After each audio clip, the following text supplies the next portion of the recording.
अस्सलाम वालेकुम। लो sir 110 Suzuki GB का आयल फिल्टर चेंज करने का तरीका। उरली साइड सलेंसर के नाल बोर्ड लगा एक 14 नंबर का। सलेंसर वाली साइड पर बैठ के खोलना है। आयल बोल्ट खोलता तो सामने आयल निकलिया बाहर। उस तो बाद आयल गेज खोल लो। आयल गेज खोलोगे आयल जल्दी बाहर आ जाएगा। आयल गेज लाजमी खोलो। आयल गेज नहीं खोलोगे तो मोबाइल पूरा नहीं निकलेगा इंजन का। यह आ गया फिल्टर, इनू कहते आयल फिल्टर। 8 नंबर के बोर्ड लगे ने, 2 8 की टी ने 2 बोल्ट खोलने ने, आयल फिल्टर बाहर आ जाएगा। आयल फिल्टर खोलोगे, आयल फिल्टर हर मोबाइल के नाल ना करो, दूसरे आयल के नाल आयल फिल्टर लाजमी चेंज करो। इनका यह फायदा वा इंजन पूरे साफ मोबाइल के उपर जाता वा। यह फिल्टर तुहाडे सामने कढ़िया है। फिल्टर देखो किस तरह बंद हो गया। अगर फिल्टर ठीक होएगा तो इंजन ठीक होएगा। इन्हें पूरे इंजन की सप्लाई देनी। मोबाइल जिहड़ा हैगा आयल का मोबाइल इस फिल्टर के क्रॉस होकर उपर जाना वा। नवा फिल्टर तुहाडे सामने खोलांगे, चैक करना किस तरह साफ है। बाद पुराना फिल्टर भी तुहानूं दिखावांगे। पुराना फिल्टर बिल्कुल बंद होया। आ देखो यह फिल्टर है, इनू कहते आयल फिल्टर।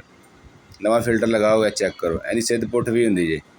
पहले साफ कर लो आयल फिल्टर वाली जगह अच्छी तरह कपड़े ना साफ करके।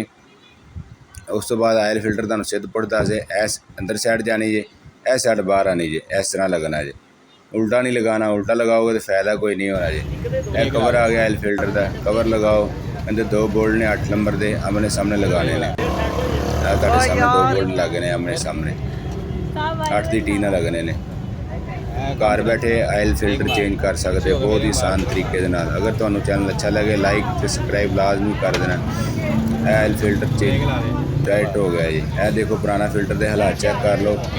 तो फिल्टर साफ होएगा तो इंजन ठीक रहेगा। असल आयल बोल्ट आ गया सलेंसर वाली साइड तो टाइट ना 14 नंबर का बोल्ट लगना है। 14 के पाने टाइट हो रहा है, तुहाडे सामने टाइट हो रहा है।